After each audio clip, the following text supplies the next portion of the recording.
No, none whatsoever. I think, TR, and that's a fair question in a sense that you would think that these guys at some point would.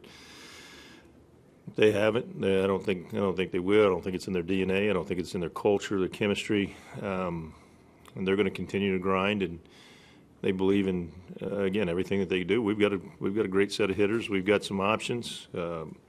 We put together some at bats there late. So obviously it was a huge challenge with down 2. But no, and then losing it obviously in the ninth. So 2 different situations, 2 different innings. No, I didn't. No deflation whatsoever. Banny, Alex Claudio has really been lights out for you guys, and probably no more time than tonight. Can you speak to what he's done for you? It's such a thankless job that he has. Maybe not from you, but he doesn't. You know, those guys. He doesn't get a lot of kudos. I wouldn't think, and from the outside, right? To see him perform the way that he did tonight. Yeah, he doesn't get a lot of kudos from getting written up in the paper or talked about. So, and just give me a second, because one of the managers that I think was one of the best all time in Chuck Tanner, and there have been. I would sit and talk with him for hours about managing and his World Series team. And one of the things that he told me that he got written about and talked about the team, the club, and you think about Willie Stargell and all the guys that he had on that club, and yet one of the things he told me is that the MVP in his heart and his mind in the '79 year was his long man, because he took the ball when nobody else would take it. He stayed out there as long as they needed him to stay out there. He finished some games, but he did special things within the game that nobody talked about, nobody wrote about, and if he didn't, they would never have gotten to where they've gotten to. And so to have a guy like Alex Claudio, he's pitched all over, and he continues to get outs. He continues to use his skill set, and that's the arm angle, the arm action, the ability to change speeds, read bats. He never says a single word about if we've used him a few days in a row or the length. He just continues to say, tell me, Skip, I'm good to go. Just give me the ball and let me go out there and help out. And he was the anchor for this game tonight. If he doesn't do what he did tonight for us, there's no way we win that baseball game. And so for me, MVP of this game, he continues to show up and do special things for us, and we'll talk about him tonight, and I'm sure we'll talk about him again, but I hope you guys put your ink to the paper and your fingers to the computer and say a lot of really nice things about him tonight, because he deserves it. What's the situation with Lucas Harrell? Preliminary, I think it's a growing.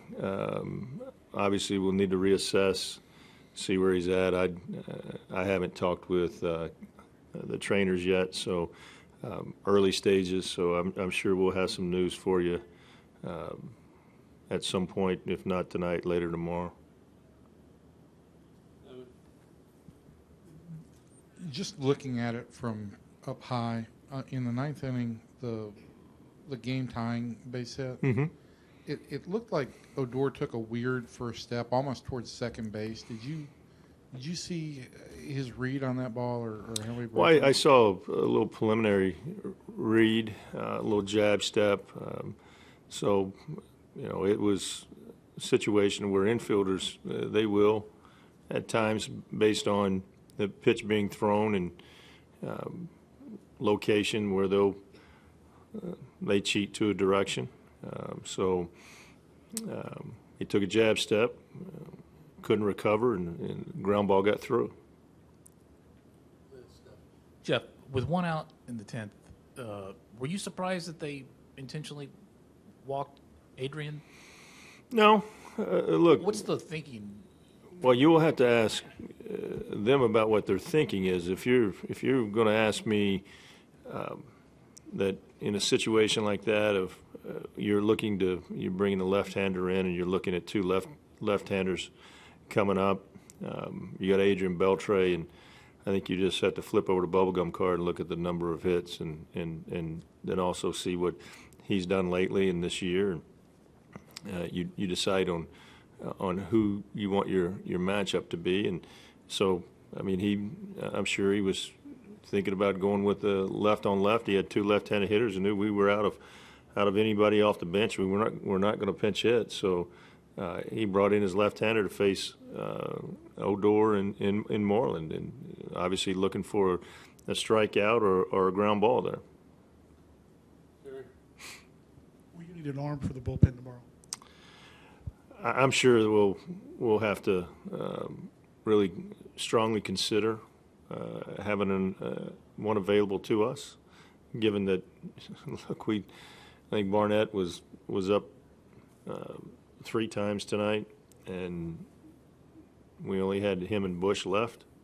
So, and Claudio, I'm sure will be gracious enough to give him a day or part of it. You often refer to Carlos Beltran, as a professional hitter.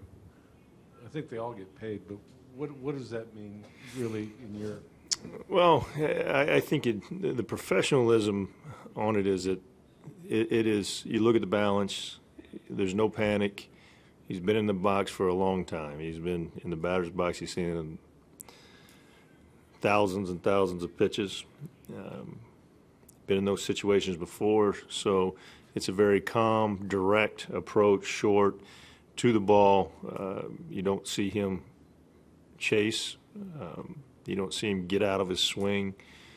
He stays on and through the baseball, and so that is even with the count. He thinks along with the count. He sees the pitch. You don't see him really out of rhythm, out of timing very much.